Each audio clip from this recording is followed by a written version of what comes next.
요즘에 여러분 많이 힘든 일 만나신 분들도 계시죠? 너무 힘든 어려운 일들, 삶이 참 팍팍한 그런 일들 만난 분들 계실 겁니다. 사람이 정말 어려운 일 만나면 대부분의 사람들이 보이는 반응은 그렇답니다. 아이고, 세상 살기 싫다. 그런다는 것입니다. 너무 힘드니까 아이고 살기 싫다. 이런 반응을 보인답니다. 그런데 여러분, 이때가 인생의 위기입니다. 그러니까 세상 살기 싫어. 이런 반응을 보일 때가 인생의 위기인 것입니다. 즉 생명력이 땅에 떨어지는 순간인 것이죠. 그렇다면 여러분, 사람들이 어느 때 가장 살기 싫어할까? 인생을 살면서 너무 지칠 때, 살기 싫다는 생각이 들 때가 언제일까? 그만 살고 싶다 이런 생각 언제일까? 첫째는 심한 수치심이 느껴질 때랍니다.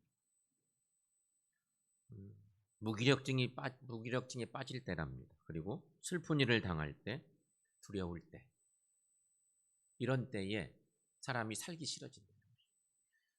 심한 수치심을 느낄 때 쥐구멍이라도 들어가고 싶다 이런 표현을 쓰잖아요. 사람이 어떻게 쥐구멍에 들어가요? 너무 창피스러우니까 그렇게 수치심을 느낄 때, 무기력증에 빠질 때, 슬픈 일을 당할 때, 두려울 때, 이런 때 살기 싫다는 것입니다. 그런데 문제는 사람은 살아갈 힘을 잃었을 때 내가 살기 싫은 때가 됐어. 그런 것 같아. 살아갈 힘을 잃어버렸을 때 그 누구도 스스로를 구원하지 못하는 것이 인간이라는 것입니다. 그 누군가로부터 힘이 공급되어야 생명력이 회복될 수 있는 존재, 그게 바로 인간이라는 것입니다. 오늘 우리는 성경 말씀에서 이런 상태에 처한 사람을 하나 만납니다. 오늘 본문의 이야기가 그런 얘기죠. 예수님은 그 사역의 현장이 예루살렘과 갈릴리 땅이었습니다. 유대와 갈릴리를 오가는데 그 사이에 사마리아 땅이 있습니다. 예수님은 유대를 떠나서 갈릴리로 가시는 길에 사마리아를 지나가게 되셨습니다. 그때 예수님은 우물가에서 한 여인을 만나십니다. 주님은 그 여인과 상당히 긴 대화를 나눕니다. 예수님이 공생의 사역 중에 어느 한 사람을 만나서 독대하고 이 얘기를 나누는 일들이 그리 많지는 않은데 아마도 성경의 이야기 속에 가장 긴 대화를 나누고 가장 깊은 대화를 나눈 대표적인 사건이지 않을까 싶습니다. 상당히 긴 대화를 나누는 그 얘기가 오늘 요한복음 4장에 그 본문을 다 읽지 못했죠. 그 본문 가운데 한 본문만 읽은 것이죠. 우리 예수님은 이 여인을 만나서 여인의 삶을 바꾸어 주시죠. 그게 오늘 본문의 얘기입니다. 예수님을 만난 수가성 우물가, 그 우물가는 이 여인에게는 인생의 변곡점 같은 곳이 됐습니다. 정말 살맛 안 나고 이제 죽고 싶다, 살기 싫다 싶은 그런 마음으로 살던 이 여인인데 늘 와서 물깃던 그 수가성 우물가에 와서 예수님을 만난 이날 그의 인생은 변화되는 날인 거예요. 그러므로 여러분, 오늘 우리들도 이 시간 수가성에 서 있는 심정으로 말씀을 함께 보고 듣고 주님 만나는 은혜가 있기를 축원합니다. 이 여인에게 주님을 만나기 전 수가성은요, 말할 수 없는 정신적 고통과 영적 고통이 있는 곳이었습니다. 자기 동네야. 자기가 살고 있는 그 동네인데 그 수가성 자체가 정신적으로 너무 힘들고 영적으로는 더욱더 힘들고 그런 곳이었습니다. 그런데 그 중에서도 지금 이 여인에게 가장 큰 문제는 고독이라고 하는 문제예요. 얼마나 고독했을까? 성경을 통해서 유추해 볼 수 있습니다. 이 여인이 얼마나 고독했을까? 5명의 전 남편들도 남이 되었고 지금 사는 남편도 말이 남편이지 마음 하나 묻을 수가 없어. 함께 마음을 나눌 수가 없어. 남편인데 부부인데도 속상한 이 마음을 함께 나눌 수가 없어. 더구나 자기의 이러한 생활이 마을 사람들이 다 알고 있어. 대도시는요 이웃집에 누가 사는지도 잘 몰라. 사람이 막 죽어나가도 잘 모르잖아요. 도시는. 근데 시골은 자연불학이라고 하는 곳은요 다 알아요. 그 가정의 여러 형편들을 쏙쏙들이 알아요. 근데 부부간의 문제도 심각한데 너무너무 외로운 이 여인의 삶인데 동네 사람들이 다 알고 있어요. 그 딱한 형편. 그래서 사람을 만나기가 두려워. 너무너무 고독. 그래서 자연스럽게 사람 만나기가 싫어지면 어떻게 해요? 두문문출하는 거예요. 밖에 나갈 일이 별로 없어요. 동네 사람들이 대부분 아침 저녁으로 물을 기르러 수가성에 와요. 그 우물가에 오는 거예요. 여인은 아침 저녁이 아닌 사람들이 없는 한낮에 오는 거예요. 물길. 사람들 만나기가 싫으니까 만나면 이상한 소리 들을 수도 있고요. 만날 수도 없어. 그래서 뜨거운 한낮에 왔어요. 예수님은 그 시간에 수가성 우물가에 오신 거예요. 성경 보면 6절 말씀에 제6시쯤이라고 표현되어 있죠. 이스라엘 사람들 시간 개념으로는 제6시는 우리 시간으로 12시예요. 한낮 정오 12시. 가장 햇볕이 따갑게 내려 쪼이는 그 시간. 그때는 사람들이 아무도 우물가에 오지를 않아. 얼마나 고독한 생활이에요. 사람들 없는 시간만 찾아서 물길러러 가고 먹거리 공급받는 것도 그럴 때 움직이지 않았을까요? 이 여인의 고독의 생활. 그런데 여러분, 현대인의 문제가 뭘까요? 오늘을 살아가는 현대인의 문제, 그것도 바로 고독의 문제입니다. 사람은 많은데 고독합니다. 마음을 줄 사람이 많지 않습니다. 실제로 부부이면서도 오랫동안 외롭게 사는 사람들도 많답니다. 또 육신은 같이 있으나 마음은 언제나 외로움 속에 사는 사람들도 많습니다. 성도 여러분, 부부로 살지만 사랑이 없으면 분명 외롭습니다. 매일 얼굴을 맞대고 살지만 사랑받지 못하면 고독합니다. 사랑받지 못하는 것만큼 사람을 처참하게 만드는 것이 없답니다. 사람을 가치 없게 만드는 거예요. 여러분 그렇죠? 많은 사람들이 한 사람을 우리는 당신을 사랑합니다. 그러면서 여러 사람들이 한 사람을 사랑한다고 이렇게 표현하면 내가 그런 사랑받을 자격이 없는 사람 같은데 왜 이렇게 나를 사랑해 주나 싶어서 내 마음이 행복해집니다. 막 마음이 풍요로워지는 거죠. 거꾸로 아무도 나를 사랑해 주는 것 같지 않아. 나에게 관심 있는 사람이 하나도 없어. 그러면 자연스럽게 생기는 것이 마음이 가난해져요. 내가 이렇게 가치가 없는 존재인가? 나를 아무도 인정해 주지 않네? 너무너무 마음이 아픈 거죠. 그렇게 사랑받지 못하는 사람은 내가 왜 살아야 하는가? 나는 살만한 가치조차 없다. 이런 생각을 하는 거예요. 오늘 이 여인의 삶이 그랬다는 것입니다. 삶의 의미를 다 잃어버렸습니다. 남편이라고 5명이나 있었는데 사랑하는 사람이 없었습니다. 또 6번째 남자랑 살고 있지만 역시 사랑받지 못하고 살고 있습니다. 그래서 이 여인에게 수가성은 고독의 현장. 예수님께서 이 여자를 만나셨어요. 그리고 그 여자에게 말씀하십니다. 물을 좀 달라. 이렇게 말씀합니다. 그런데 이 여자의 반응을 보세요.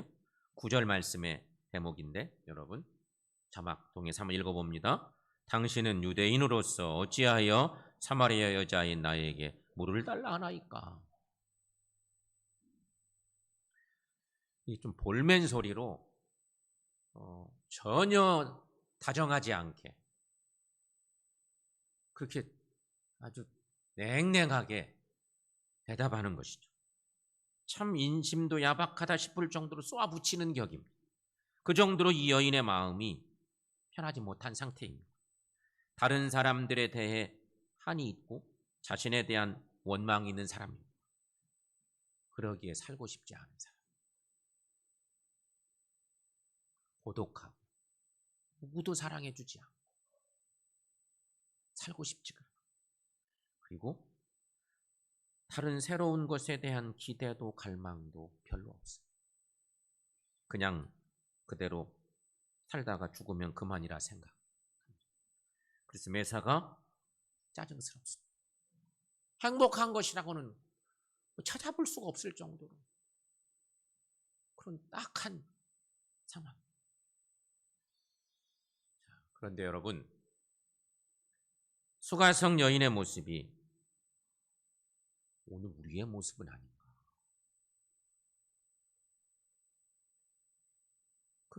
그런 묵상을 해봅니다. 여러분 어떻습니까? 요즘 내 모습은 어떻습니까? 나의 삶의 자리는 요즘 어떤가 하는 것입니다.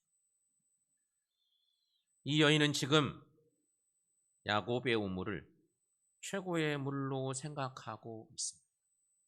첫 번째, 이 여인의 처지, 어떤 상황들이 그렇습니다. 야곱의 우물을 최고의 물로 생각하고 삽니다. 이 물이면 충분하다고 생각하고 있는 것입니다. 그러나 주님은 이렇게 말씀하십니다. 오늘 본문의 13, 14절 말씀 여러분 자 함께 읽어봅니다. 이 물을 마시는 자마다 다시 목마르려니와 내가 주는 물을 마시는 자는 영원히 목마르지 아니하리니 내가 주는 물은 그 속에서 영생하도록 솟아나는 샘물이 되리라. 아멘. 어쩌면 야곱의 우물을 의지하고 사는 여인의 모습은 이 정도면 됐다고 안주하고 있는 오늘 우리들의 믿음의 모습인지도 모르겠습니다. 지금 우리도 이 정도의 믿음이면 충분하다고, 더 이상의 하나님의 말씀이나 신앙의 성장은 필요 없다고 혹 거부하고 있다면 이 여인이 머물고 있는 수가성 우물가와 같은 모습이라 하는 것입니다. 또 하나 여기 결정적으로 생각해야 될 것. 16절 말씀 보면 가서 내 남편을 불러오라는 예수님의 말씀입니다. 이 말씀은 주님께서 이 여자의 모든 것을 알고 계신다는 그런 뜻입니다. 그런 주님 앞에서 이 여인은 결사적으로 자기의 죄를 숨기려고 합니다. 주님이 이내 다 알고 계시는데 자기의 좀 추한 모습을,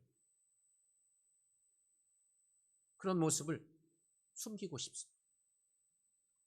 이 여인은 예수님께 저는 남편이 없습니다 이렇게 말합니다. 분명 지금 남편이 없는 것이 사실이기도 합니다.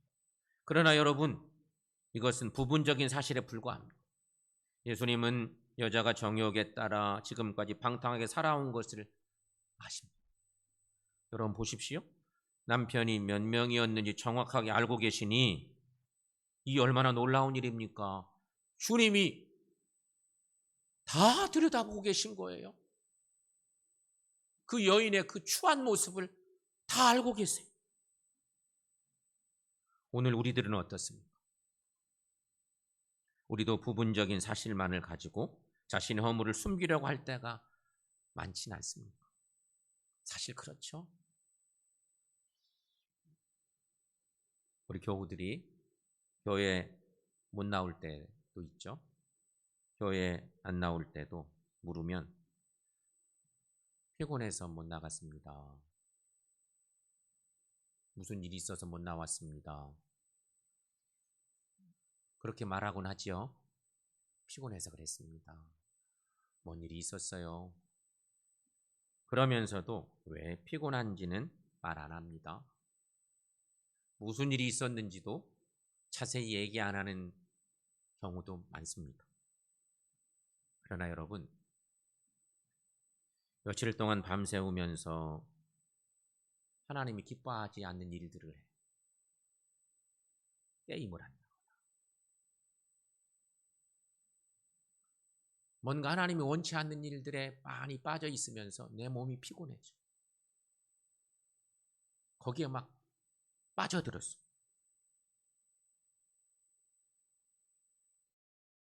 그리고는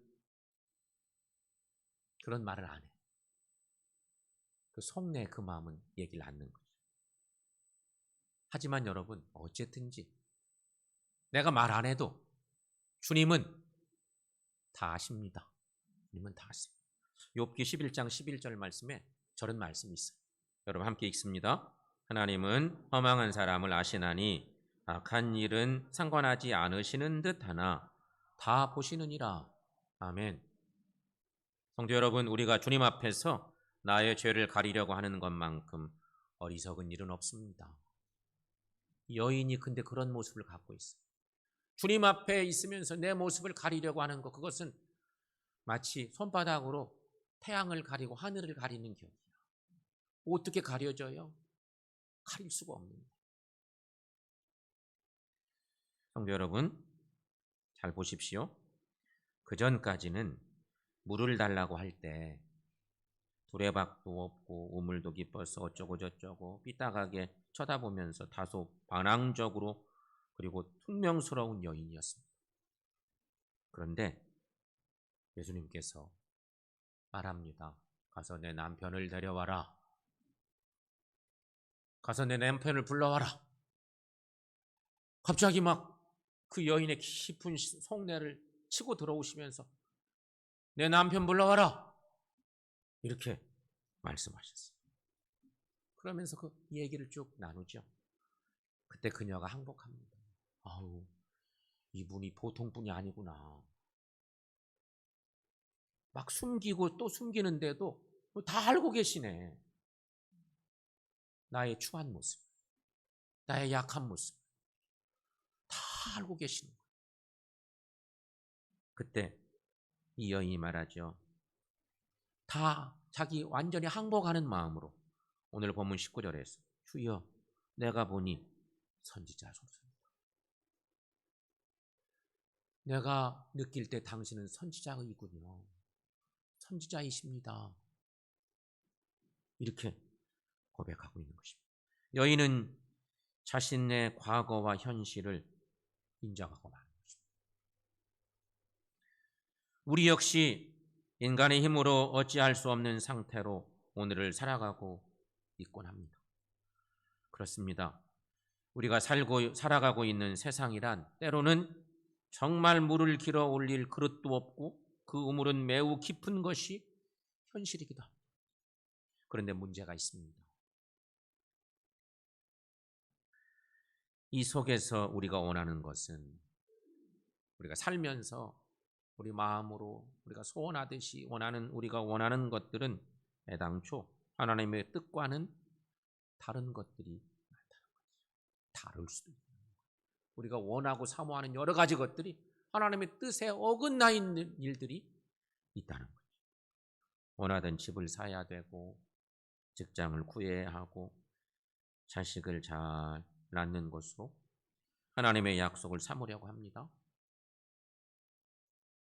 이것이 마음대로 되지 않을 때, 내 마음대로 되지 않을 때 우리는 우물이 깊고 물을 기를 그릇이 없다고 아우성칩니다.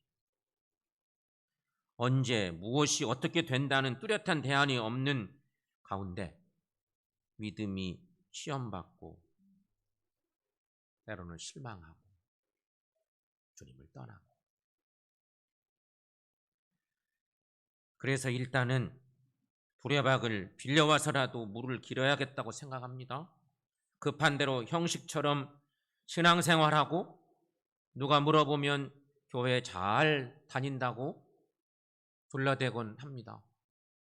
혹 어떤 사람은 집안 일만 잘 되고 사업만 잘 된다면, 우리 집안이 평안하고 사업만 형통하게 될 수 있다면 아무 종교이든지 상관없다고 생각하는 사람들도 있습니다. 바로 이것이 두레박을 빌려다가 우선 살기 위해서 물을 깃는 것과 다를 바가 없는 그런 모습들인 거지. 여러분, 이제 본문을 더 나가 보십시다. 오늘 본문은 긴 이야기 속에 앞본문만 읽었습니다. 뒤에 이어지는 상황들이 더 드라마틱하죠. 이 여인이 주님을 만나서 결정적으로 주님이 나를 다 알고 계시다는 걸 알게 된 것까지가 오늘 본문이고, 그 뒷본문이 계속 이어져 가요. 본문의 뒷이야기이죠. 분명히 이런 여인을 예수님이 직접 만나 주셨어요. 그리고 놀랍게도 감사하게도 이 여인이 주님을 만나는 순간, 주님이 이 여인을 만나 주셨기 때문에 이 여인은 변화됩니다. 변화돼요. 주님을 만난 후 더 이상 이 여인에게는 이전의 실망과 좌절과 포기의 수가성이 아닙니다. 이제는 부끄러운 줄도 모릅니다. 내 비밀을 다 아시는 분이기 때문인 것입니다. 결국 여인은 예수님에게 마음을 다 옵니다.